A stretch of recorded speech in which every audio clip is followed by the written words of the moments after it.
ನನ್ನ ಮಗಳಿಗೆ ನೀವು ನ್ಯಾಯ ಸಿಕ್ಸ್ಕೊಡ್ಬೇಕು. ನನ್ನ ಮಗಳನ್ನ ಅತ್ಯಾಚಾರ ಮಾಡಿದ್ದಾರೆ. 15 ವರ್ಷದಿಂದ ಹೋರಾಟ ಮಾಡ್ತಾ ಇದ್ದೀನಿ. ಇದುವರೆಗೆ ನನಗೆ ನ್ಯಾಯ ಸಿಗ್ತಿಲ್ಲ. ಕೋರ್ಟ್ ಆರ್ಡರ್ ತಂದ್ಕೊಡಿ. ಹಣಕ್ಕೆ ಹೋಗ್ಬೇಡಿ, ಬೇರೆ ರಾಜಕೀಯದವ್ರ ಜೊತೆ ಸೇರ್ಬೇಡಿ. ಇಲ್ಲ ಸರ್, ನಾವು ಯಾವ ರಾಜಕೀಯದಲ್ಲಿ ಇಲ್ಲ ಸರ್. ನಾವು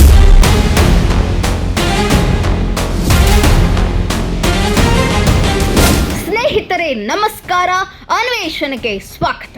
ಅದ್ಯಾಕೋ ಸೌಜನ್ಯ ಪ್ರಕರಣ ರಾಜ್ಯ ಸರ್ಕಾರಕ್ಕೆ ಮಾತ್ರವಲ್ಲ, ಸಿಬಿಐಗೂ ಅತಿ ದೊಡ್ಡ ಸಂಕಷ್ಟ ತಂದೊಡ್ಡುವ ಎಲ್ಲಾ ಲಕ್ಷಣಗಳು ದಟ್ಟವಾಗಿ ಕಾಣಿಸುತ್ತಿದೆ.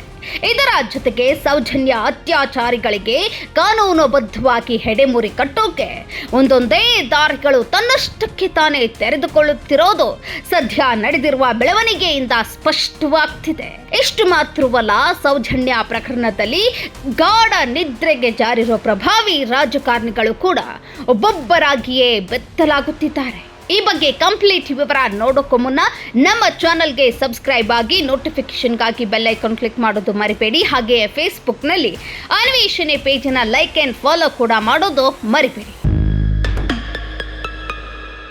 ಮೊದಲಿಗೆ ಇತ್ತೀಚೆಗಷ್ಟೇ ಸೌಜನ್ಯ ತಾಯಿ ರಾಜ್ಯದ ಉಪಮುಖ್ಯಮಂತ್ರಿಯನ್ನ ಭೇಟಿ ಮಾಡಿದ್ರು. ತಮ್ಮ ಮಗಳ ಅತ್ಯಾಚಾರಿಗಳ ಪತ್ತೆಗೆ ಮನವಿ ಕೂಡ ಮಾಡಿದ್ರು. ಕೋರ್ಟ್ ಆದೇಶಿಸಿದ್ದ ಎಕ್ವಿಟಲ್ ಕಮಿಟಿ ಬಗ್ಗೆಯೂ ಪ್ರಸ್ತಾಪಿಸಿದ್ರು. ಆಗ DCM DK Shivakumar court order copy ಕೊಡಿ ಅಂತ ಕೇಳಿದ್ರು. ಸಾಲದ್ದಕ್ಕೆ ಸೌಜನ್ಯ ತಾಯಿಗೆ ಡಿಸಿಎಂ ಒಂದು ಮಾತನ್ನ ಹೇಳಿದ್ರು. ಅದೇನಪ್ಪಾ ಅಂದ್ರೆ, ಯಾವ ರಾಜಕೀಯದವರ ಜೊತೆ ಸೇರ್ಬೇಡಿ ಅಂತ.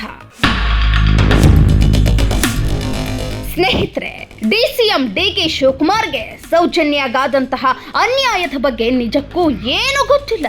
ಯಾಕೆಂದ್ರೆ ಅವರು ಡಿಸಿಎಂ ಆಗಿದ್ದು 2023ರಲ್ಲಿ. ಹಾಗಾಗಿ 2012ರಲ್ಲಿ ಅಂದ್ರೆ 13 ವರ್ಷದ ಹಿಂದಿನ ದುರಂತದ ಬಗ್ಗೆ ಹೇಗೆ ತಾನೇ ಗೊತ್ತಾಗೋಕೆ ಸಾಧ್ಯ? ಅದಕ್ಕೆ ಆ ಬಗ್ಗೆ ಸ್ವಲ್ಪ ವಿವರಣೆ ನೀಡಬೇಕಾದಂತಹ ಅನಿವಾರ್ಯತೆ ಖಂಡಿತ ಇದೆ. ಅದಕ್ಕೆ ಮೊದಲು ಸೌಜನ್ಯ ಯಾರು ಅಂತ ಒಂದೆರಡು ವಾಕ್ಯದಲ್ಲಿ ಮೊದಲು ತಿಳಿಸ್ಬಿಡ್ತೀವಿ. ಅಧಿಕಾರಕ್ಕಾಗಿ ರಾಜ್ಯದ ಪ್ರಭಾವಿ ರಾಜಕಾರಣಿಯ ಮಗಳನ್ನೇ ಟ್ರ್ಯಾಪ್ ಮಾಡಿ, ಆಕೆಯ ಖಾಸಗಿ ದೃಶ್ಯಗಳನ್ನ ವಿಡಿಯೋ ಮಾಡಿ ಮಂತ್ರಿ ಪದವಿ ಗಿಟ್ಟಿಸಿಕೊಂಡಂತಹ ಭ್ರಷ್ಟ ರಾಜಕಾರಣಿಯ ಮಗಳಲ್ಲ ಈ ಸೌಜನ್ಯ. ಲಕ್ಷಾಂತರ ಕೋಟಿ ಆಸ್ತಿ ಕೈತಪ್ಪಿ ಹೋಗಬಾರ್ದು ಅಂತ ತನ್ನ ಅಕ್ರಮ ಸಂಬಂಧದ ಕಾರಣ ಮಗನಾದವನಿಗೆ ಮಗಳನ್ನ ಕೊಟ್ಟು ಅಣ್ಣ ತಂಗಿಗೆ ಮದುವೆ ಮಾಡಿದ ನೀಚ ರಾಜಕಾರಣಿಯ ಮಗಳಂತೂ ಅಲ್ವೇ ಅಲ್ಲ ನಮ್ಮ ಸೌಜನ್ಯ.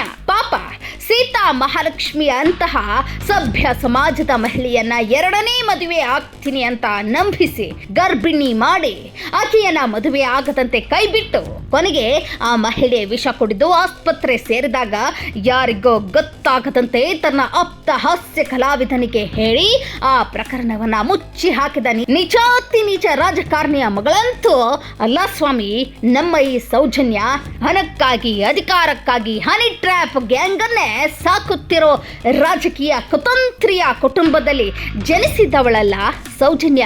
ಕಾನೂನಿನ ಮೇಲೆ, ಕೋರ್ಟ್ ಮೇಲೆ ಭರವಸೆ ಇಟ್ಟು ಮಗಳಿಗಾದಂತಹ ಅನ್ಯಾಯಕ್ಕೆ ನ್ಯಾಯ ಸಿಗುತ್ತೆ ಅಂತ ತನ್ನ ಕೊನೆಯುಸಿರು ಇರುವ ತನಕ ಸತ್ಯದ ಪರ ಸನ್ಮಾರ್ಗದಲ್ಲೇ ಜೀವಿಸಿದ್ದ ಸಾಧಾರಣ ತಂದೆಯಾದ ಚಂದಪ್ಪ ಗೌಡರ ಮಗಳು ಈ ನಮ್ಮ ಸೌಜನ್ಯ.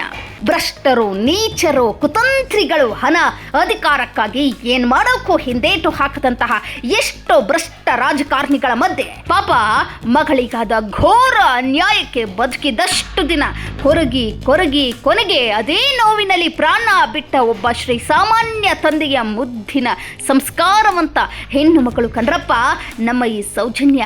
ಅಂತಹ ಸೌಜನ್ಯಗೆ ನ್ಯಾಯ ಕೊಡಿಸೋಕೆ ಕಳೆದ 13 ವರ್ಷದಿಂದ ತನಿಖಾ ಸಂಸ್ಥೆಗಳಾಗಲಿ, ಮಹಿಳಾ ಸಬಲೀಕರಣದ ಬಗ್ಗೆ, ಸ್ತ್ರೀಯರ ರಕ್ಷಣೆ ಬಗ್ಗೆ ಪುಂಖಾನುಪುಂಖವಾಗಿ ಭಾಷಣ ಮಾಡುತ್ತಿರುವ ರಾಜಕೀಯ ನಾಯಕರುಗಳಾಗಲಿ ಇಂದಿಗೂ ಸಾಧ್ಯವಾಗಲಿಲ್ಲ.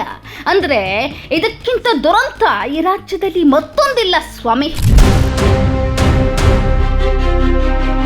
ಸ್ನೇಹಿತರೆ, ಕೇವಲ ಇಷ್ಟು ಮಾತ್ರವಲ್ಲ, ಸೌಜನ್ಯ ಪ್ರಕರಣದಲ್ಲಿ ಮತ್ತೊಂದು ಗಂಭೀರ ಬೆಳವಣಿಗೆ ಕೂಡ ನಡೆದಿದೆ. ಅದೇನಪ್ಪಾ ಅಂದ್ರೆ, ಸೌಜನ್ಯ ಪ್ರಕರಣಕ್ಕೆ ಸಂಬಂಧಿಸಿ ಕೋರ್ಟ್ ಅಕ್ವಿಟಲ್ ಕಮಿಟಿ ರಚನೆ ಮಾಡಿ ತಪ್ಪಿದಸ್ಥ ಅಧಿಕಾರಿಗಳನ್ನ ವಿಚಾರಿಸಿ ಅಂತ ಆದೇಶ ನೀಡಿತ್ತು. ಇನ್ನು ಈ ಆದೇಶವನ್ನ ಕೋರ್ಟ್ ನೀಡಿದ್ದು ಕೂಡ 2023 ಜೂನ್ 16ಕ್ಕೆ.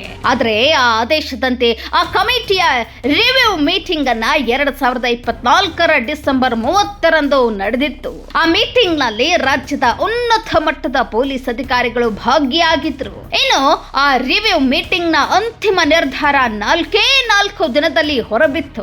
ಇನ್ನು ಆ ಅಕ್ವಿಟಲ್ ಕಮಿಟಿ ರಿವ್ಯೂ ನಲ್ಲಿ ಇರೋದೇನು ಗೊತ್ತಾ? ಈ ಪ್ರಕರಣ ಸಿಬಿಐ ತನಿಖೆ ಮಾಡಿರುವ ಕಾರಣ ನಮ್ಮ ಕಮಿಟಿಯ ನ್ಯಾಯವ್ಯಾಪ್ತಿಗೆ ರಿವ್ಯೂ ಮಾಡಲು ಬರೋದಿಲ್ಲ.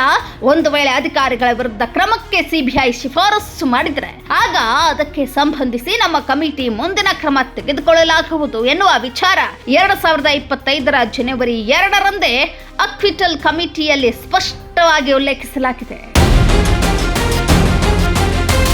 ಸ್ನೇಹಿತರೆ, ಅಕ್ವಿಟಲ್ ಕಮಿಟಿ ವರದಿ ಬಂದು 3.5 ತಿಂಗಳ ಮೇಲಾಗಿದೆ. ಆದ್ರೆ ಈ ಬಗ್ಗೆ ಅರ್ಜಿದಾರರಾದಂತಹ ಸೌಜನ್ಯ ತಂದೆಯವರಿಗೆ ಅಥವಾ ಅವರ ಕುಟುಂಬಕ್ಕೆ ಅಧಿಕೃತವಾಗಿಯೇ ಮಾಹಿತಿ ನೀಡಬೇಕಿತ್ತು. ಆದ್ರೆ ಆ ಮಾಹಿತಿ ಕೂಡ ಇದುವರೆಗೂ ನೀಡಿಲ್ಲ. ಇನ್ನು ಈ ಅಕ್ವಿಟಲ್ ಕಮಿಟಿಯ ವಿಚಾರ ಕೂಡ ಬಹಿರಂಗವಾಗಿರೋದು MR ಬಾಲಕೃಷ್ಣ ಎನ್ನುವ ವಕೀಲರು ಮಾಹಿತಿ ಹಕ್ಕಿನಡಿ ಸಂಬಂಧಪಟ್ಟಂತಹ ಇಲಾಖೆಗೆ ಅರ್ಜಿ ಸಲ್ಲಿಸಿದ ಬಳಿಕ ಸದ್ಯ ಬಹಿರಂಗವಾಗಿರುವ ಅಕ್ವಿಟಲ್ ಕಮಿಟಿಯ ವರದಿ ಸಿಬಿಐ ಪಾಲಿಗೆ ನುಂಗಲಾರದ ಬಿಸಿ ತುಪ್ಪವಾಗಿರೋದು ಸುಳ್ಳಲ್ಲ. ಯಾಕೆಂದ್ರೆ ಈ ವರದಿಯಿಂದ ಸೌಜನ್ಯ ಪ್ರಕರಣದ ತನಿಖೆಯಲ್ಲಿ ಎಡವಿದಂತಹ ಸಿಬಿಐ ಈಗಲಾದರೂ ಬಾಯಿ ಬಿಚ್ಚಬೇಕಾದಂತಹ ಅನಿವಾರ್ಯ ಪರಿಸ್ಥಿತಿ ಎದುರಾಗಿದೆ.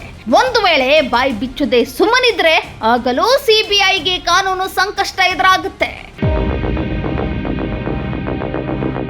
ಸ್ನೇಹಿತರೆ, ಒಟ್ನಲ್ಲಿ ಸೌಜನ್ಯ ಪ್ರಕರಣದಿಂದ ಕೆಲ ಭ್ರಷ್ಟ ರಾಜಕಾರಣಿಗಳ ಮುಖವಾಡ ಕಳಚಿ ಬೀಳುತ್ತಿದೆ.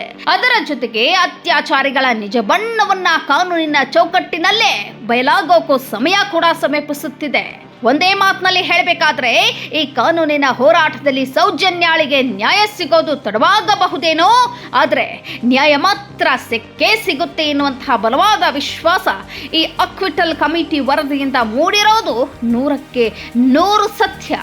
ಈ ವಿಚಾರದ ಬಗ್ಗೆ ನಿಮ್ಮ ಅನಿಸಿಕೆ ಏನು ಅಂತ ಕಮೆಂಟ್ ಮಾಡಿ ತಿಳಿಸಿ. ಮತ್ತೊಂದು ಇಂಟ್ರೆಸ್ಟಿಂಗ್ ಸ್ಟೋರಿ ಜೊತೆ ಆದಷ್ಟು ಬೇಗ ನಿಮ್ಮ ಮುಂದೆ ಬರ್ತೀವಿ. ಅಲ್ಲಿಯವರೆಗೂ ಕೀಪ್ ವಾಚಿಂಗ್ ಅನ್ವೇಷಣೆ.